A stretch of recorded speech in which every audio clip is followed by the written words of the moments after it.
I totally understand the instinct of who cares about South Africa? That's far away, irrelevant. We got our own problems. I totally get that.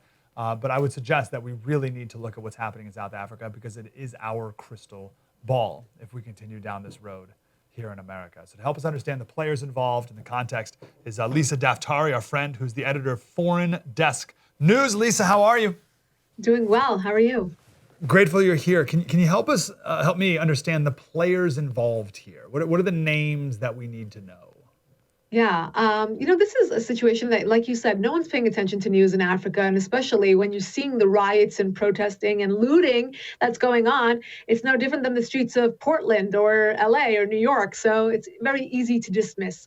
We're talking about Jacob Zuma. That is the figure that is at the center of all of these protests. He is the former president of South Africa and is accused of taking a bribe from a French weapons manufacturing company.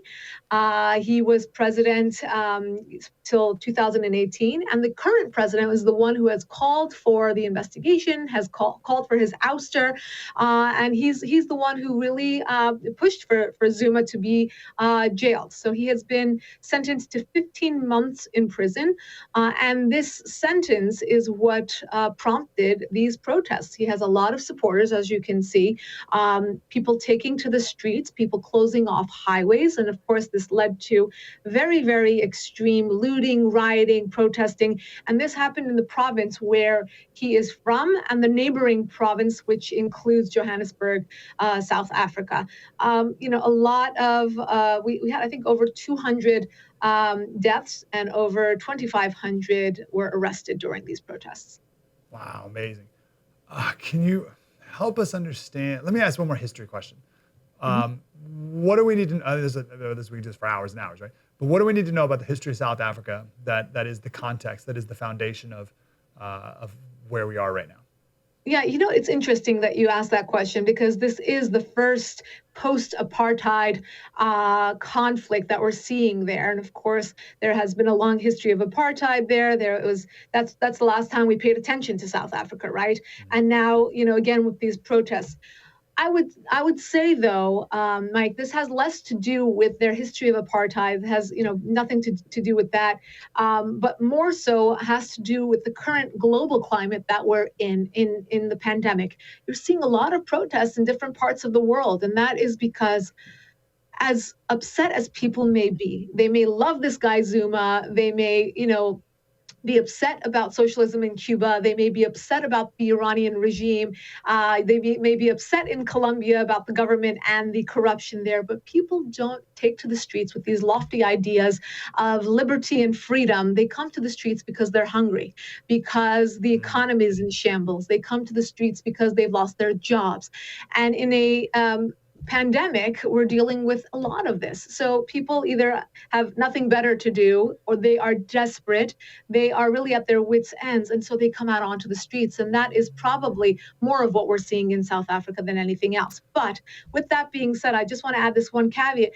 It's very important to pay attention to South Africa and any political vacuum that's created there. In neighboring countries, we've watched as these political vacuums that are created bring in insurgencies. They bring in very, very negative elements. They also bring in the influence of the Russians and the Chinese because they take advantage of this turmoil. So we want to pay attention to Africa much more than we currently do.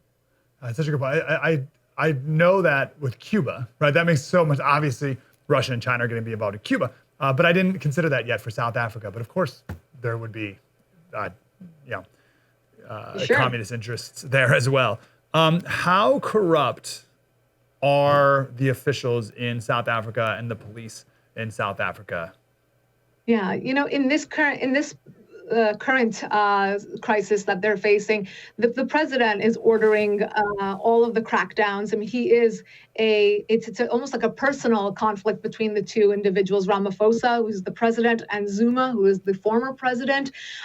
So we're seeing, these are his guys, right? So if they're going out and being brutal and they're, trying to shut down these protests, it's because of his orders.